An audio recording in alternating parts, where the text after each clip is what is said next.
کہانی کچھ یوں ہے، ایک جگہ پر اناج کا بہت بڑا گوڈاؤن تھا، اس میں چاول بھی رکھا جاتا تھا، چینی بھی رکھی جاتی تھی، گندم بھی رکھی جاتی تھی، دالیں وغیرہ، اس طریقے سے پورا وہاں پر بہت بڑا اناج کا ذخیرہ کیا جاتا تھا۔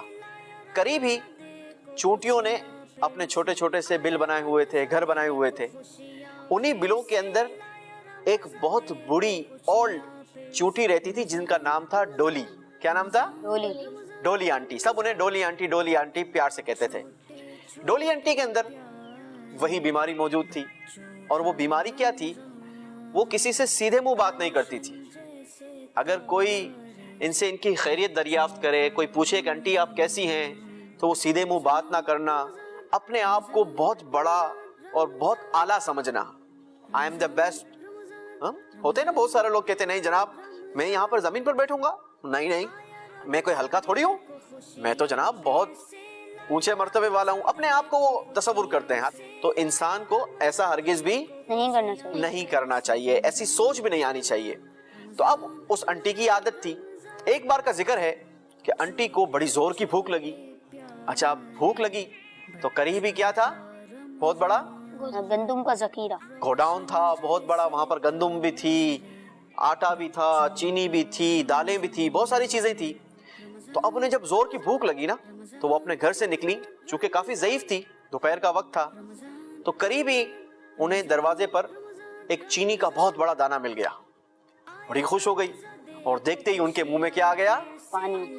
کیا آ گیا بھائی اویس؟ پانی آ گیا ان کے منہ میں، اور کہا کہ میں تو جناب پلاننگ بننا شروع ہو گئی کہ اب تو میں تو جناب بڑی پیٹ بھر کے چینی کھاؤں گی، اور اس طریقے سے۔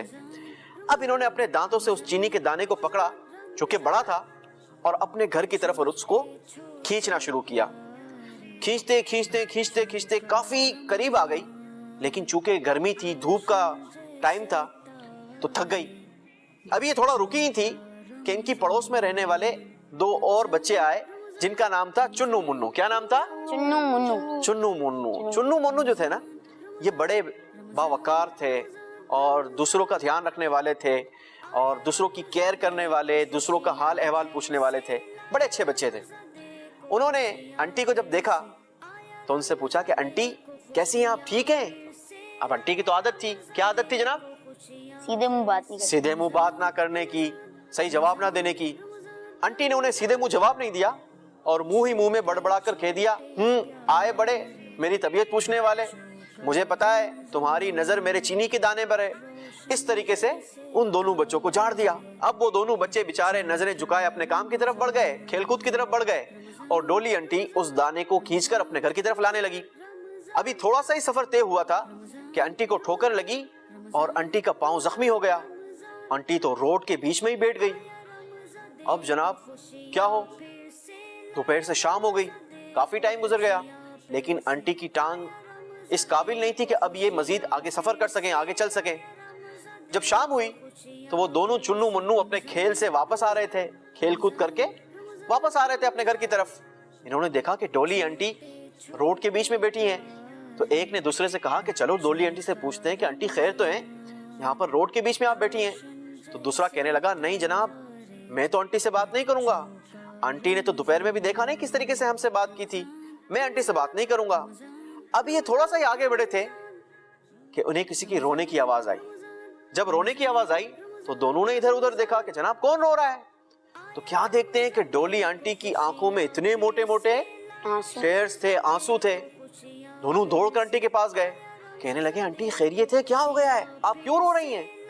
اب آنٹی نے کہا کہ بیٹا مجھے میرے پاؤں میں موچ آ گئی ہے، اور اب میں نہ چل سکتی ہوں، نہ یہ چینی کا دانہ میرے گھر تک پہنچا سکتی ہوں۔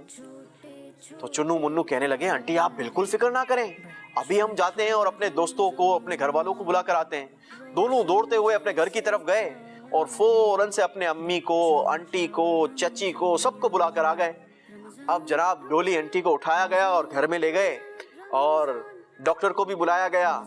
چنو منو اپنے دوستوں کو بلا کر لائے، اور اس چینی کے دانے کو کھینچ کر ڈولی آنٹی کے گھر کی طرف لے کے چلے گئے۔ ڈاکٹر نے ڈولی آنٹی کے پیر پر پٹی وٹی بھی کر دی۔ اب ڈولی آنٹی کو احساس ہوا کہ میں نے دوپہر میں ان کے ساتھ کیسا برتاؤ کیا تھا، اور یہ ہیں دونوں بچے کہ یہ میری مشکل کی گھڑی میں، میرے مشکل وقت میں کیسا مجھے کام آئے۔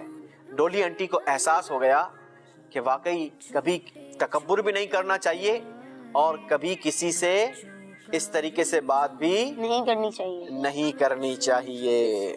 اب ڈولی انٹی کو احساس ہو گیا کہ میں نے ان کے ساتھ جو دوپہر میں بات کی تھی وہ بالکل غلط کی تھی۔